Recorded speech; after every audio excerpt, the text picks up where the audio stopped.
Bismillahirrahmanirrahim. Assalamualaikum warahmatullahi wabarakatuh. My name is Farisa Munirah Binti Awang and my matrix number is 1221067. I will presenting my landscape design of control and command center in Georgetown, Penang with the concept of Nexus Urbis. A control and command center in Georgetown, Penang is a state-of-the-art facility designed to manage the city's critical infrastructure and urban systems. So embracing the concept of Nexus Urbis, which emphasizes the interconnectedness of urban elements.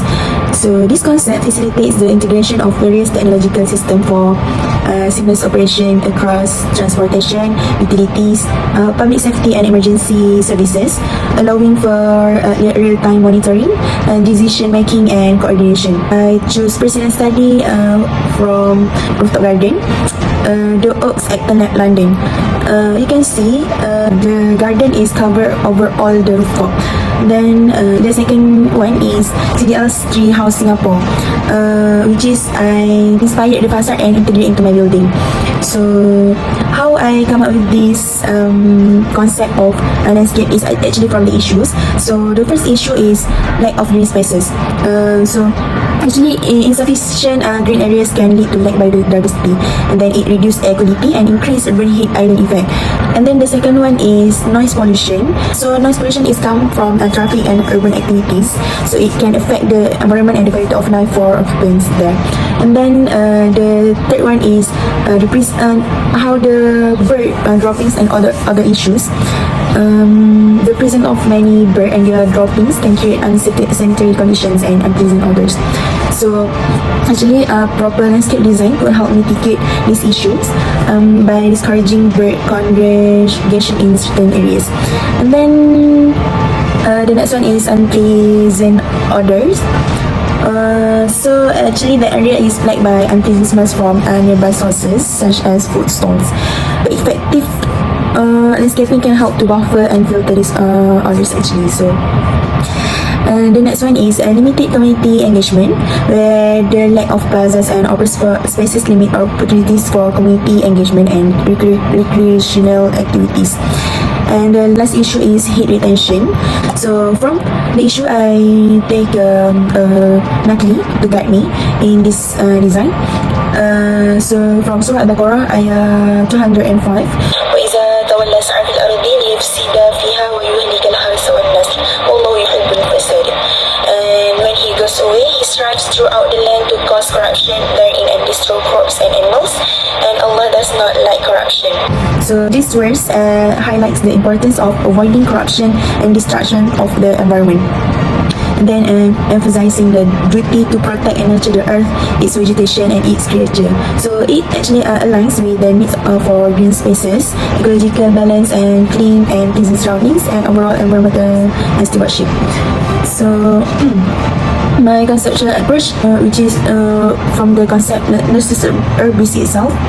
The concept come up with a solution conceptual approach. Green infrastructure like rooftop gardens and vertical greenery tackles air quality and heat retention. And then biofilters and other neutralizing plants combat unpleasant smell. Sound absorbing materials. And then community hub within the center fosters engagement, and the overall design reflects the city heritage. So you can see from my master plan and rooftop garden plan, there is a location for my landscape, and based on the softscape schedule, you can see canopy, which is the existing trees actually, is a black locust. And then the shrubs such as royal jasmine, gardenia, bawang hutan, pinang, and snake plant.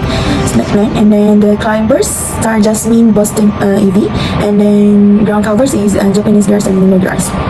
Okay, for the hardscape schedule,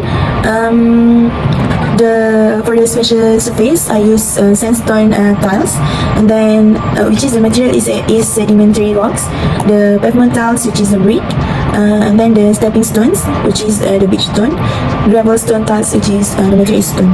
Okay, for the hardscape furniture, you can see in my master plan there is a square bench which is made from timber, and then circle bench, planter boards, the material is brick. And then I have also a canopy, which is the material is EPFE Teflon. And then there is also decorative rocks and the bench set. Okay, moving on to the next one is you can see this is my perspective view from rooftop garden of the second floor. There is a Voronoi facade, you can see that. Actually, if you go to that second floor PINANG rooftop, you can touch the facade there. Okay, and then the second one is view from rooftop garden. There is a EPFE Teflon canopy there, and then there is also landscape from the view from the secondary entrance, and this is the pocket garden. So for the section, the first one is the nature walkway, actually the pavement, where there are shady tree and existing tree being placed. And then the main entrance where I place the plants is actually give the sense of welcoming. And then the open entrances, the pleasant smell to give positive impression at entrance. Okay, and then rooftop garden, there are many kinds of shrubs and tree. And also the sitting area and gathering spot for staff, and so actually to give a sense of belonging for staff in the building. And then from the section Y, you can see at the surfaces area, I designed the vertical garden for side. So you can see the vertical garden sectional details. It actually has a clip hanger, and then the waterproof backer. There is a drip irrigation header. As to the rooftop garden, where the EPFE Teflon canopy has a hardscape that functions as a shade for the sitting area and open garden rooftop. And then the pocket garden, recessed design from the 5-foot way to give sense of simplicity. And then there are benches with the planter box as a sitting area and free now for everyone that passing by in the 5-foot way area too. So this is the sectional detail for all of my design scape. The first one is vertical garden sectional details, then planter box sectional details, and rooftop garden sectional details. So I think that's all from me. Thank you.